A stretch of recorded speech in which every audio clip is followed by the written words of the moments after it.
આપણી સંકલ્પ ન્યૂઝ ચેનલને સબસ્ક્રાઇબ અને લાઇક કરો, બેલ આઇકન દબાવો જેથી આવનાર ન્યૂઝ અપડેટ્સની નોટિફિકેશન આપના મોબાઈલ પર સૌથી પહેલા પહોંચે. Like, subscribe and share the video. નમસ્કાર દર્શક મિત્રો, હું છું પૂજા ટંડેલ. સંકલ્પ ન્યૂઝમાં આપનું સ્વાગત છે. સમાચારની શરૂઆત કરતા પહેલા એક નજર આજના મુખ્ય સમાચાર ઉપર. વાપી હરિયા રોટરી હોસ્પિટલના ક્વાર્ટર્સમાં જર્જરિત છત અને દાદર તૂટી જતા 2 મોપેડ દબાઈ. વાપી હરિયા રોટરી હોસ્પિટલના ક્વાર્ટર્સમાં રાત્રિના છત અને દાદર તૂટી પડવાથી 2 મોટરસાયકલ દબાઈ જતા અફરાતફરીનો માહોલ સર્જાયો હતો. મળતી માહિતી અનુસાર વાપી રોટરી હરિયા હોસ્પિટલના ક્વાર્ટર્સમાં છેલ્લા 16 વર્ષથી ડ્રાઈવર તરીકે નોકરી કરતા છનાભાઈ સોલંકી પોતાના પરિવાર સાથે રહે છે. આ મકાન જર્જરિત હોવાથી છનાભાઈ સોલંકીએ 2 વર્ષ પહેલા હરિયા રોટરી હોસ્પિટલના મેનેજમેન્ટને જાણ કરી હતી, પરંતુ કોઈ કાર્યવાહી કરવામાં આવી ન હતી. છેલ્લા 2 માસ પહેલા છનાભાઈ હરિયા રોટરી હોસ્પિટલના સીઈઓને જાણ કરતા સીઓએ સ્થળની મુલાકાત લીધી હતી. તેમ છતાંય આ દિન સુધી કોઈ પગલાં લેવામાં આવ્યા ન હતા. ત્યારે બાજુમાં રહેતા ભરતભાઈ પટેલે પણ આ બિલ્ડિંગ બાબતે રોટરી હોસ્પિટલ અને વાપી જીઆઈડીસી કચેરીને લેખિતમાં અને અરજીમાં જાણ કરી હતી, પરંતુ કોઈ પગલાં ન લેતા આખરે 23 જુલાઈની રોજ રાત્રિના 11 વાગે દાદર અને છત તૂટી પડતા છનાભાઈ સોલંકીના પરિવારનો આ બાદ બચાવ થયો હતો.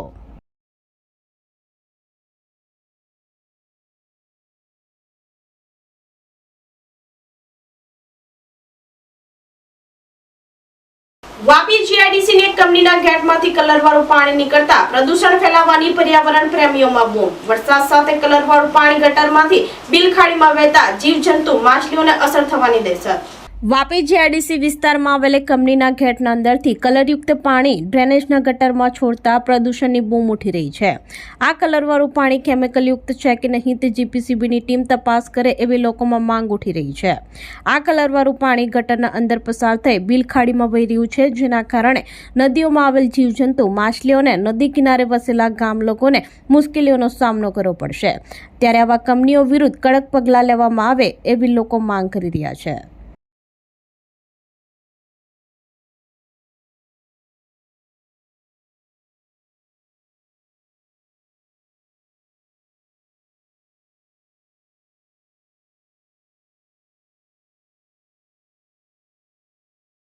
ભારે વરસાદને લઈ મધુબન ડેમના 10 દરવાજા ખોલતા ઉમરગામ વાપીના ગામોને સાવચેત રહેવા સૂચના.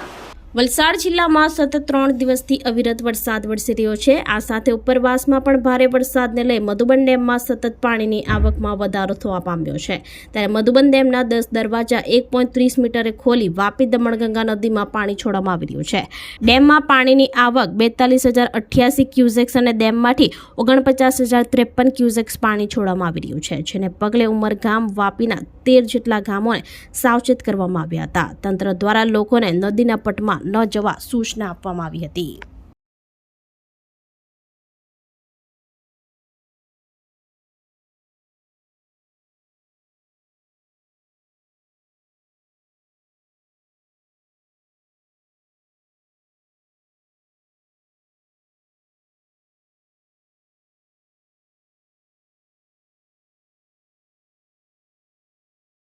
પારડીમાં ધોધમાર વરસાદને લઈ ઐતિહાસિક 99 એકરનો તળાવ પાણીથી છલકાયો. તળાવનું પાણી ઊંડું હોવાથી લોકોને નજીક ન જવા સાવધાન સૂચન બોર્ડ માર્યા. પારડી પંથકમાં છેલ્લા 3-4 દિવસથી ધોધમાર વરસાદને લઈ ઐતિહાસિક 99 એકરનો તળાવ પાણીથી છલકાયો હતો. આ તળાવમાં સુજલામ સુફલામ યોજના હેઠળ 30 થી 35 ફૂટ ઊંડું કરવામાં આવ્યું હતું, જેથી તળાવમાં પાણીનો સંગ્રહ રહે અને પારડી નગરની બિલ્ડિંગો, એપાર્ટમેન્ટની બોરિંગોમાં પાણીના સ્તર ઊંચા આવે. પારડી દમણી ઝાપા નાની મસાણીથી ભાસ્કર દ્યુતિ સુધી તળાવનું પાણી છલકાયું હતું. ત્યારે પાણી ઊંડું હોવાથી કોઈકે નજીક ન જવા સાવધાનના સૂચન બોર્ડ મારવામાં આવ્યા હતા. કીર્તિભાઈ ભંડારીએ જણાવ્યું હતું કે અહીં અગાઉ ડૂબી જવાના બનાવ બન્યા હતા, ત્યારે લોકો માછીમારી કરવા કે તળાવના નજીક ન જવા અપીલ કરી હતી.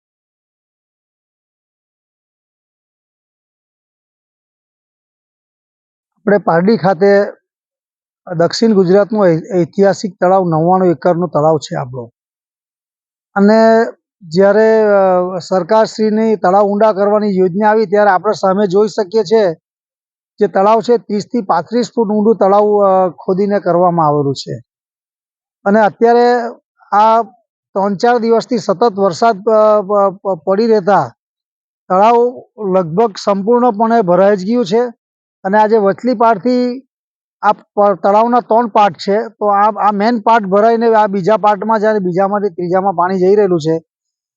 તળાવ ઊંડું હોવાથી તંત્રએ અત્યારે અહીંયા કોઈ ભયજનકના બોર્ડ લગાવ્યા નથી. અહીંયા આ સાઈડ પર આગળ લગાવ્યા છે પણ અહીંયા ખાસ જરૂરી છે લગાવવા માટેનો. અને અહીંયા જે કંઈ મચ્છીમારી કરતા હોય અને જે કોઈ આજુબાજુના કોઈ મૂર્તિ કે ફૂલો વિસર્જન કરવા માટે આવે છે તો તળાવ ભરાઈ ગયું, સંપૂર્ણ ભરાઈ ગયું હોવાથી મારી દરેકને એક જ અપીલ છે કે તળાવના કિનારે આવવું નહીં અને તળાવ પાસે જોખમી રીતે કોઈ સેલ્ફી કે પછીથી તળાવની નજીક જવું નહીં. કે કોઈ વાર ઘણીવાર આ તળાવની અંદર ડૂબી જવાના બનાવો બન્યા છે, જેથી મારી એક જ અપીલ કે તમારે તળાવની નજીક આવવું જોઈએ નહીં. અને અત્યારે આ નાની મસાણી જતો જે પહાડ છે એના ઉપરથી અક્ષયભાઈ પાણી વહી રહ્યું છે એટલે જોખમી રીતે એ પણ પસાર ના કરવું જોઈએ એવી મારી પારડી ગામની તેમજ આજુબાજુની જનતાને નમ્ર અપીલ છે.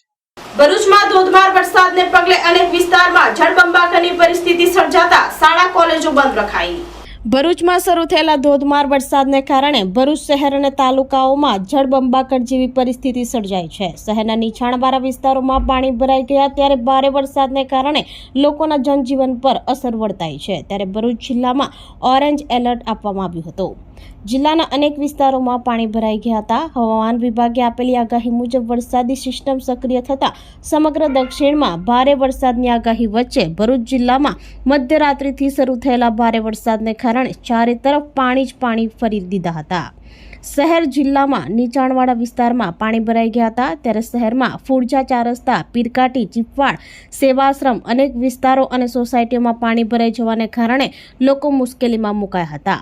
અવિરત વરસી રહેલા ભારે વરસાદને કારણે જનજીવન પર અસર જોવા મળી હતી. ભરૂચથી રિપોર્ટર અવી સૈયદ, સંકલ્પ ન્યૂઝ.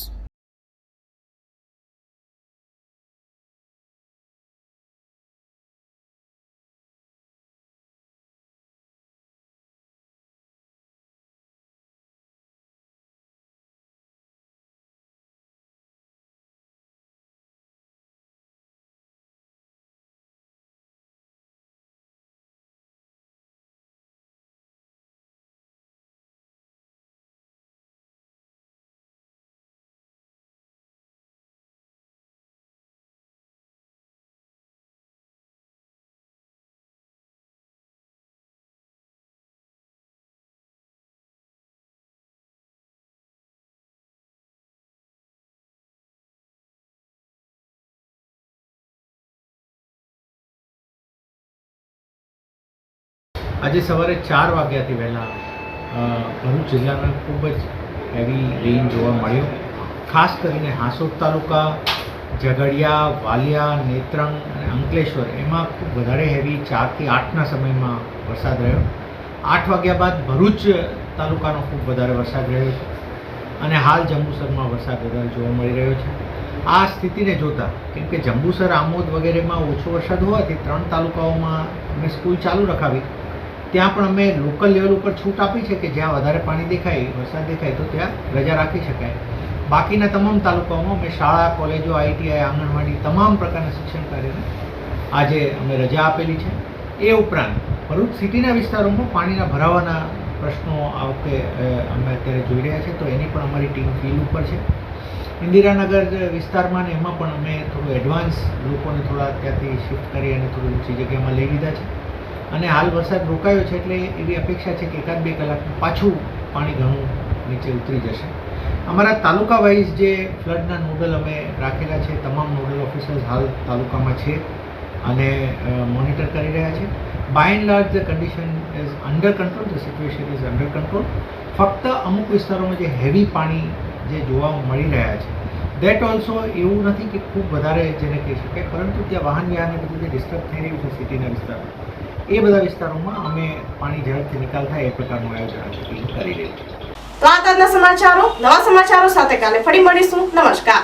આપણી સંકલ્પ ન્યૂઝ ચેનલને સબસ્ક્રાઇબ અને લાઇક કરો, બેલ આઇકન દબાવો જેથી આવનાર ન્યૂઝ અપડેટ્સની નોટિફિકેશન આપના મોબાઈલ પર સૌથી પહેલા પહોંચે. Like, subscribe and share the video.